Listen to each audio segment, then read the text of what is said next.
All right, all right, all right. Another tough half of football for Tennessee, man. They're struggling hard. This is ugly football. No, Tennessee 38, South Carolina 7. What in the world are we watching? Welcome everybody to the A to Z Sports Big Orange Game Day halftime reaction show. I'm Charlie Burris, and the king of the black jerseys, former Vol quarterback Jonathan Crompton, is with me here. We're going to talk about that ridiculous first half of football. How are you feeling, Cromp? Good, really good, actually. It's impressive to see the last, 6 quarters of football. And what are we in 6 quarters of ball? We're at 100 points? I saw actually, if I'm not mistaken, stats. I think it's exactly 100. Yeah. So we scored 215 all of last year. I'm feeling pretty good right now. Whatever happened in between the Florida and the Missouri game, whatever awakening Tennessee had, maybe it's just the fact that South Carolina and Missouri are particularly not that great. Still got to play the game, though. Exactly. You are still steamrolling. Even in this game, I believe, started out 4 straight touchdowns, then you punted, then you scored another touchdown, then you had a field goal. And, I mean, as far as offense goes, this is so absurd. It's so good from front to back. This team is leaving me speechless right now. Let's just call it like it is. This is what Heupel brings. This is what we all wanted. And this brings the question. I was thinking it. Samantha Grimm, you hit the nail on the head.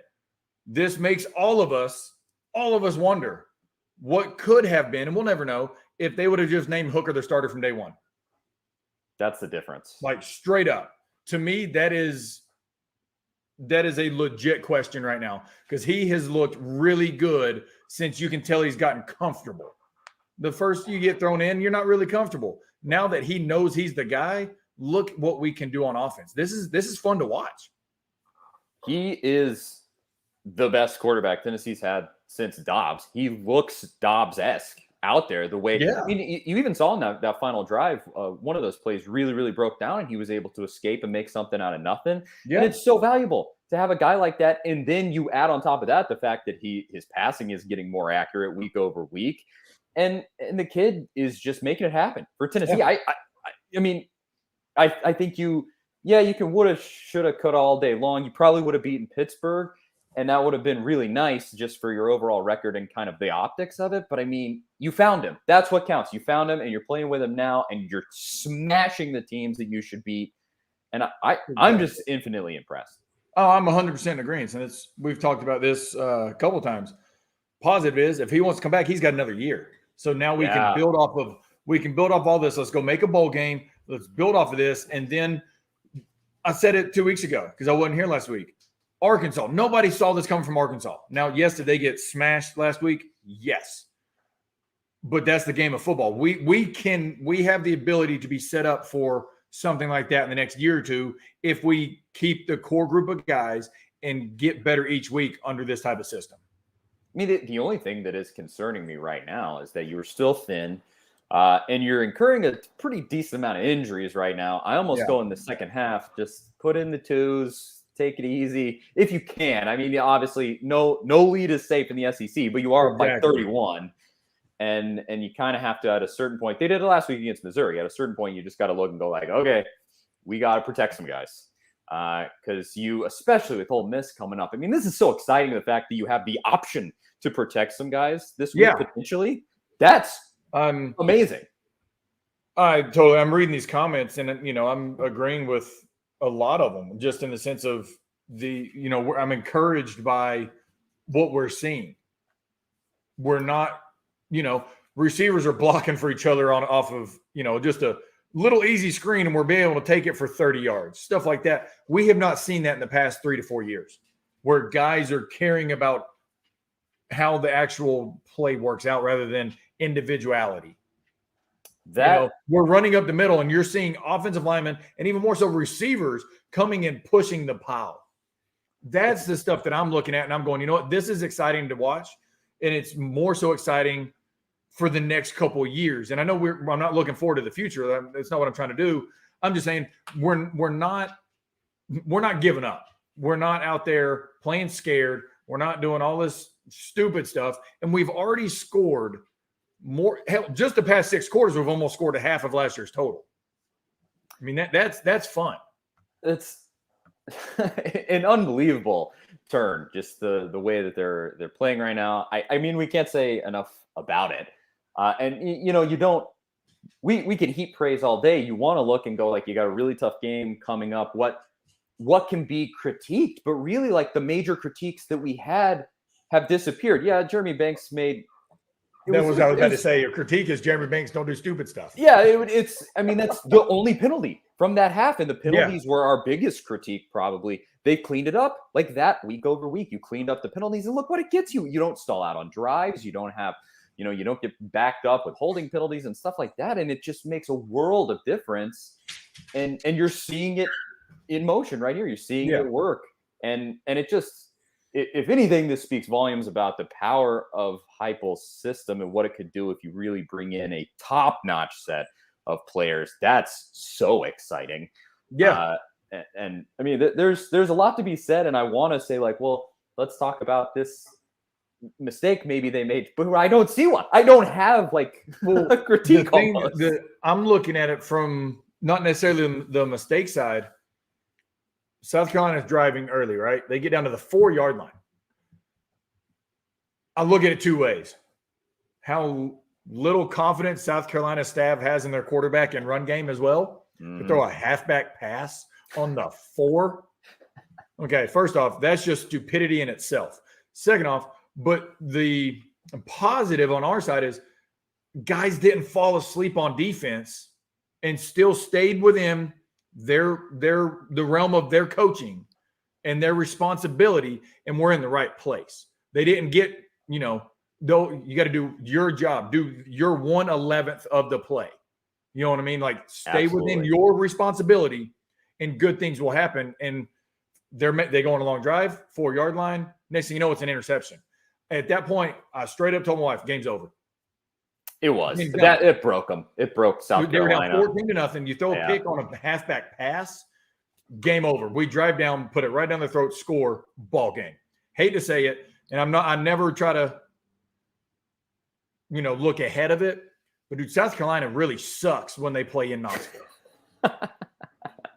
Is what it is. This is the bottom line. They play horrendous when they come to Knoxville, and especially when black jerseys are worn. That's why I'm wearing it right now, right? I want to tighter than I remember, but God almighty. I want to talk about the black jerseys. We may have to wait until the post game to really get into that, but let's get to the second half of the show here, and I'll say quickly.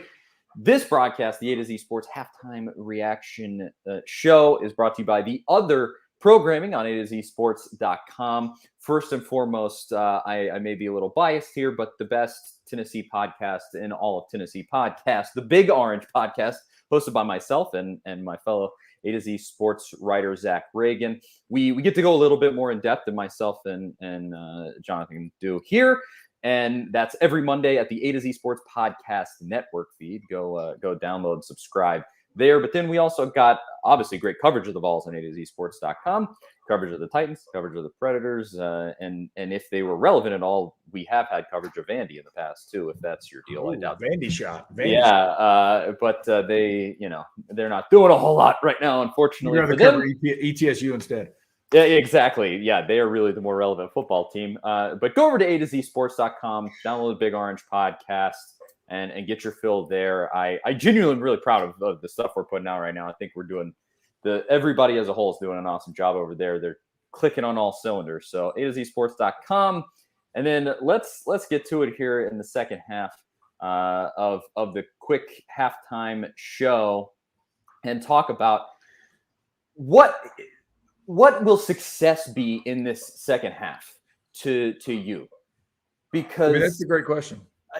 I really do like this question because you're setting up for a huge game, and what exactly are you looking for? Is it that we get to rest players? Is it that that we just run the score up? What are you looking for in the second half that will be quote unquote success since you're just steamrolling them?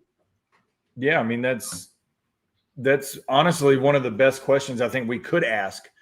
My personal take is play smart, penalty free, keyword penalty-free football and just keep getting better. Run the offense no matter who's in at quarterback or who's in at receiver, who's in at running back.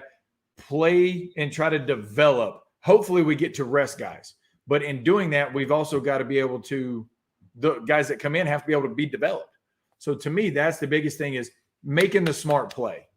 Don't – I don't care if it's 75-7, right? I don't care if it ends up 38-7. Bottom line is penalty-free, mistake-free football, no matter who's in the game, because that's how we're going to build depth down the road. I am in complete agreement there, and I would add on top of it, minimize these injuries, please. Yes. Just mistake-free and injury-free. Protect Hooker at all costs. That goes without saying. Yeah. That will be success. You have to have him against Ole Miss and get your backups those reps, like you were saying. You have to develop these guys. It's who you have. You want them to be as good as they can be with these games coming up where you are going to really need them probably in a tight spot in some places and get them as far along as you can. I mean, you gave yourself this opportunity. What a golden opportunity to be able to build your depth when you probably thought you weren't going to be able to do this. I mean, Heupel, even in these two games, there are some major advantages of just smashing these teams in the middle of a tough SEC run. Like, you get to rest your starters in an SEC schedule. That's crazy. Yeah. What an advantage that is. Typically only one team gets to say that. That's Alabama. Yeah, exactly. That's what I was thinking. I saw a comment that said, I don't see why we would play Hooker in the second half. To me, this is just how I look at it. We go out there, we take first drive, go down and score, and we stop them on D, I take them out. If it's 42-7 after each team has had a drive, I would pull them personally. Now, like I said, that's just me. And then I'm going to put Milton in because he is listed as a number 2 to let him try to get some confidence back because there's a chance we're going to need him down the road. That's what I would take coming from a couple of these comments. And I think a lot of people kind of agree with that because I was going off of them that we've seen enough of Hooker, but you still want to get him a few drives, in the second half if possible. But if not, if we just go down and drive down the throat and score and stop them, take them out. I agree completely. I think in an effort to protect him at all costs, you got to err even more on the side of caution and just go like Milton. Milton is not flat out bad. He does have some advantages. He's not nearly as good as Hooker is in the game with this offense.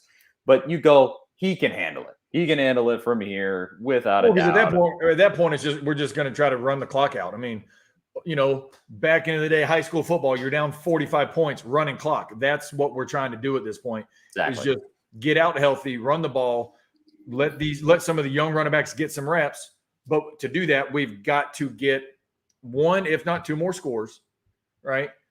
And make sure that they don't score on the first 3 drives. Yeah, that's pretty much spot on there. And let's ask this question before we got to go. We got to go probably here in just a second. How envious are you of these black jerseys compared to the ones that you guys wore? Man, ours, this one right here, this reminds me of like a middle school jersey. Okay. It was ordered on a Wednesday. We find out on Friday that we're wearing them. And honestly, in the hotel, when we got told we were wearing them, we knew the game was over. Like, they had no shot because we knew how the crowd was going to react because we were told, hey, we're going to go out in our orange, coming in early, and we're going to put the black jerseys on. Now, obviously, the O-line were freaking out by going, man, it's going to suck because the tape's on our jerseys, all that, right? And that's what was going through their mind.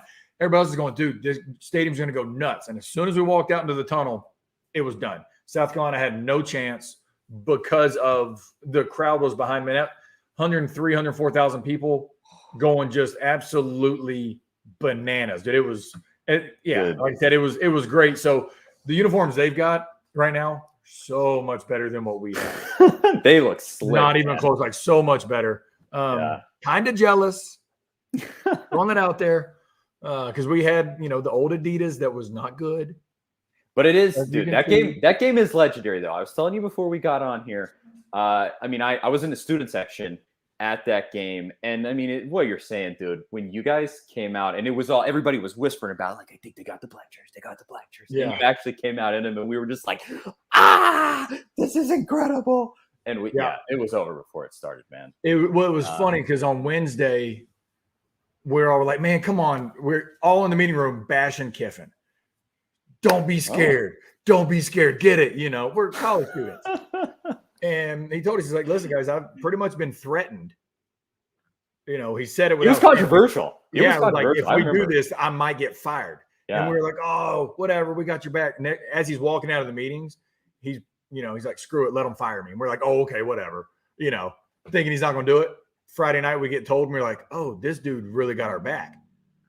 Like straight. It was really awesome. It was just cool how it all played out. And well, we're going to talk about Lane Kiffin during the post game. I'll leave a little teaser here. We're going to talk about Lane Kiffin. Obviously, he was your coach at UT, so you got some amazing insight as far as that goes. We're going to talk about Ole Miss. We're going to talk about the outcome of this game to see if we think that Tennessee found quote unquote success in the second half, the way that we sort of defined it there.